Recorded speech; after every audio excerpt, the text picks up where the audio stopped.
I want to talk about these two big white planes down here, okay? The first one is on the floor. That's the Concorde. See it there, the big white one? It says Air France on it.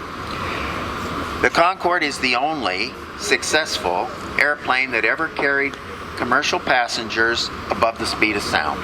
And I say it that way because there was another airplane. It was called the Tupolev 144. You can tell by the name it was Soviet. And it flew basically only in the Soviet Union until they took it to the Paris Air Show one time and it crashed there and killed everybody. And they took them all out of service forever. Okay, the Concorde is an interesting concept in how it came to be. In the early 1960s, the French and the British were pretty proud of their ability to make high-performance airplanes. They had made they had made some impressive fighter planes and stuff, and so they thought, you know what, we see a market for a new airliner, in fact a supersonic airliner, but we could never afford it by ourselves. So what they did was they went to the full extreme of writing a treaty between the two governments to promise to work together to design and test and build and operate such a big, expensive airplane as this. So they did, and off they went. And in 1969, they had the first one built. In 1971, I was in one in the United Kingdom. And they tested the airplane all the way up to 1976 before they began to show it off to the traveling public and show them how fast you could get from A to B in a plane like this. Well, now, you need a little background. The plane was not designed to fly at 1 times the speed of sound. It was designed to fly at 2 times the speed of sound, and that might not mean a thing to some of you. So I'm going to tell you a little about that. We have to realize, you have to take it on faith from me, I guess, that the rules of gas dynamics change dramatically at the speed of sound. You're entering into the era of shock waves when you get into supersonic flight. They don't exist in subsonic flight, you see. So a lot of design and issues are affected by that change of everything when you have some or all of the airplane in supersonic flight. Supersonic, what does it mean? It means faster than the speed of sound. Now, every gas, I don't care what kind you call, any gas you can think of, has one of its physical properties called its speed of sound. And that speed of sound actually is a function of temperature. Well, the speed of sound in air is what you really might like to know. Air is a mixture of gases, you know. Is 1,100 feet per second on a standard day. How big is 1,100 feet? Some of you can see the sunlight up there at the very top of the building. See it up there? If you look from the sunlight up there to the sunlight up there, turns out that's exactly 1,100 feet.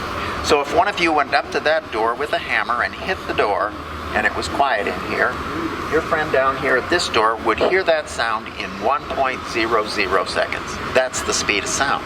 You say, wait a minute, I don't do feet per second. I have no clue what you're talking about. Every one of you came here in a car. Every one of you came here on Route 28. On Route 28, the published speed limit is 55 statute miles per hour. Now that's a particular kind of measurement, not nautical miles per hour, not kilometers. It is statute miles per hour. So then, when you were supposed to be going 55 miles an hour, I know you were going more because I was following you. In that measurement system, the speed of sound on a standard day at sea level here in the world is 763 statute miles an hour. 10 times as fast as you were going. All right? Okay. So as I said, the plane was not designed to fly at 1 time the speed of sound. It was designed to fly at 2 times the speed of sound. Oh my. Well, with the temperature effects and all, when you get up to 55,000 feet, it turns out that makes the plane go 1,350 miles an hour. That is well in excess of 20 miles a minute. Now I'm going to give you another thing for the average person. This is insight for the average person. Here we go.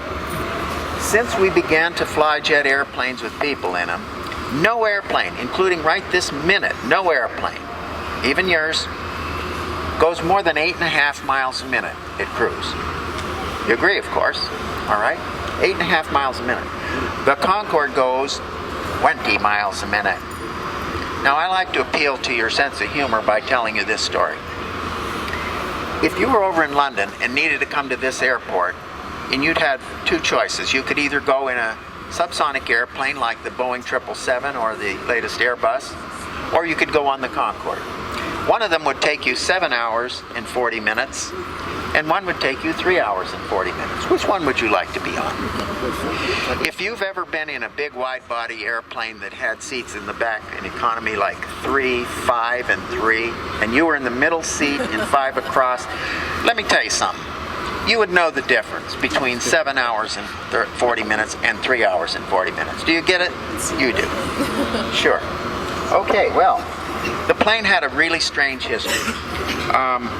In all of its 27 years of service, they only built 20 of them. And of those 20, only 14 ever carried people for pay. And the total number of airplanes they sold in 27 years was exactly 0. They gave half of them to the flag carrier airline of France, Air France. They gave the other half to the flag carrier airline of Britain, British Airways, with pretty much this business deal. If you guys ever make any money with this, well, maybe you could give some of it back. Ladies, listen to me. This afternoon, go down to Tyson's Corner to the Tiffany store and walk in there and say, I want a really big diamond. Oh, great. These over here, these really good ones. Okay. So you go over and you pick your diamond and you put it on, you say, I really like that, and you head for the door. You say, well, I won't be paying for this, of course, but I'll let you know if I like it.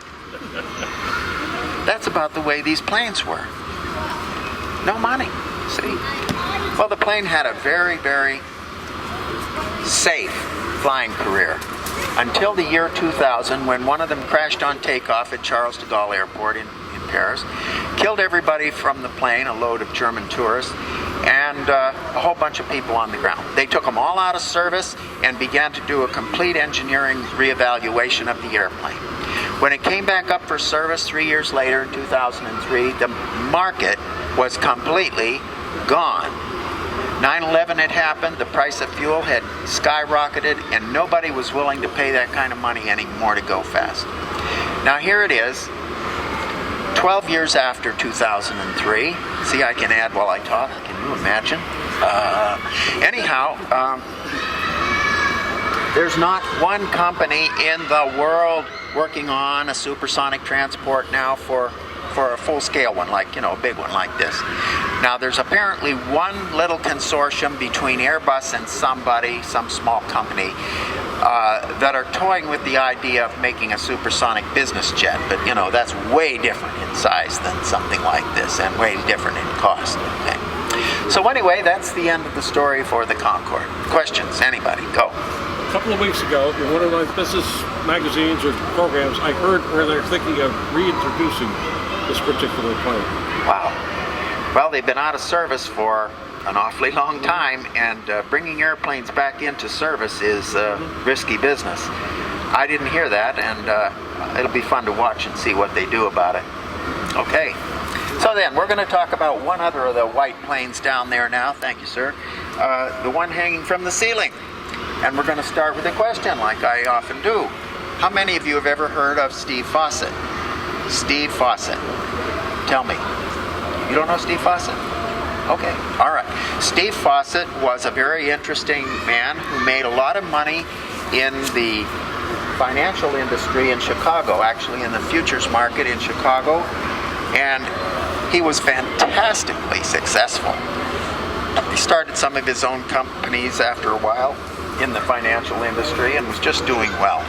But his main passion in life was to set records. That's what he really, really, really wanted out of life. Now, I like to introduce Steve Fossett to you in the following way. He was young, rich, smart, brave, and lucky. Do you think that's a nice package going into trying to set records? Especially the rich part? Yeah, really, really important.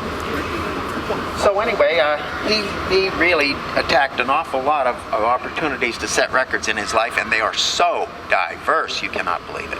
The first thing I know of that he tried, he accepted a challenge to swim across the English Channel, which is 20 or more miles wide, you may know, of rough, cold water. He did that. The next thing was way weird.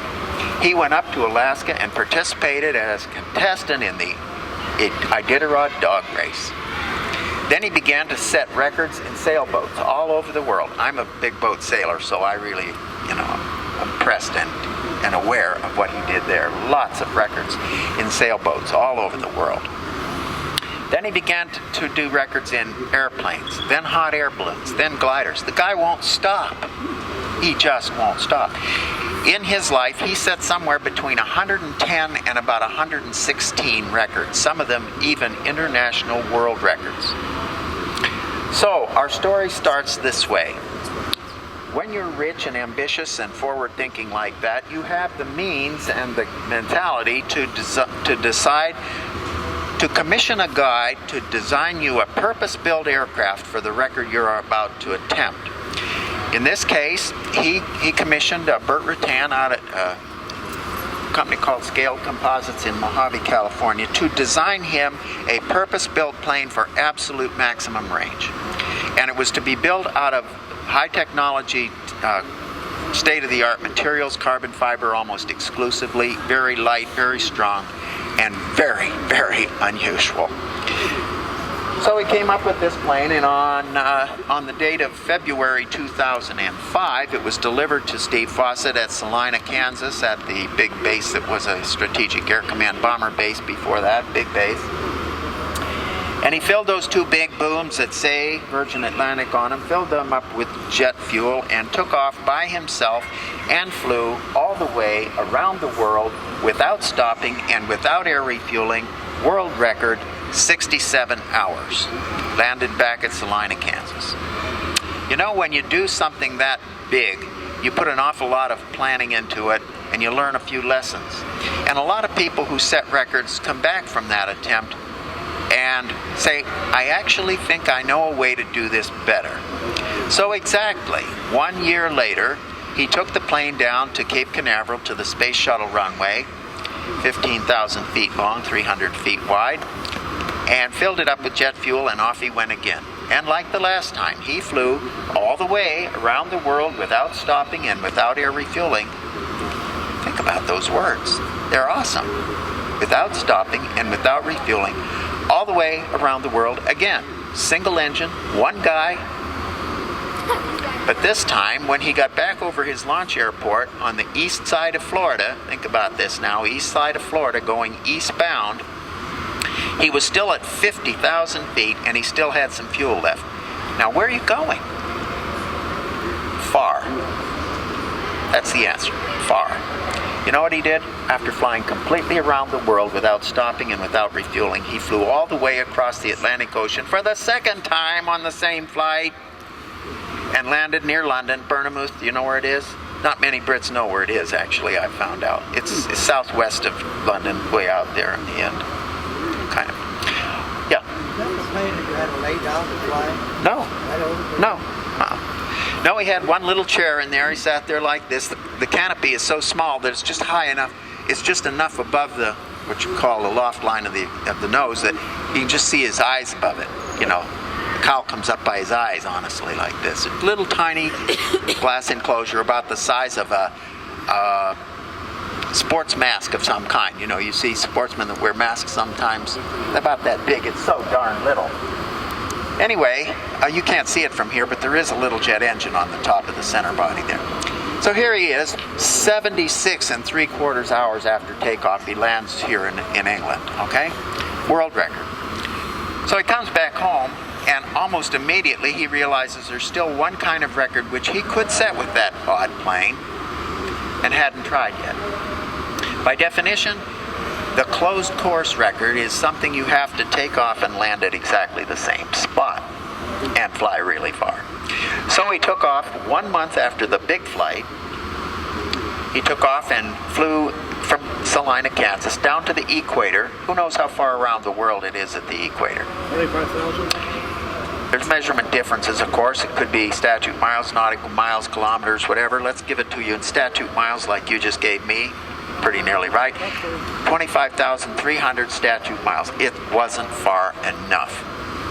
So he flew from Kansas. I need you guys to get down, because if you ever fell over backwards, it would be 2 pieces in your neck. Okay? Wouldn't work. All right. He flew down to the equator, and instead of just following the equator around like this stripe on the floor, when he got down there, he turned 45 left and flew up into the northern hemisphere. After a long time, he turned 90 degrees to the right to a southeasterly heading back down across the equator into the southern hemisphere.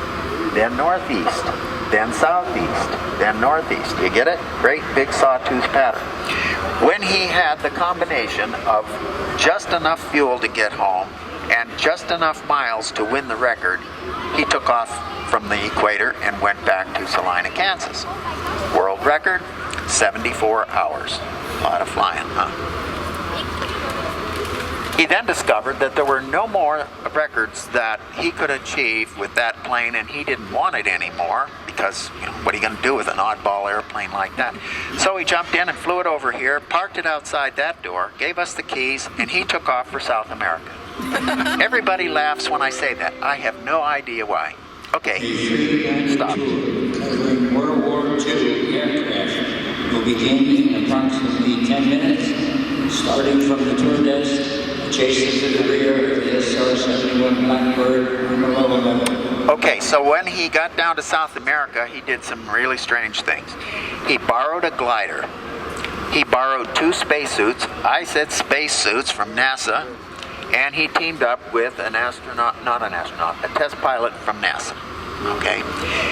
And did you know the Andes Mountains go all the way down to Chile, all the way down to the bottom? Well, there was a particular weather event that they had down there with the upslope air coming off the Pacific Ocean across the Andes and made high altitude soaring opportunities appear from time to time that were really world class. So he waited for such a day and was towed up over the Andes with his co-pilot, and they were released from their tow plane pretty low above the tops of the mountains and began soaring. And they went up to 50,720 feet in a glider. Holy mackerel. So much for unpowered, huh? Cool. World record. So anyway, let's get this over now. He didn't do any more records in 2007.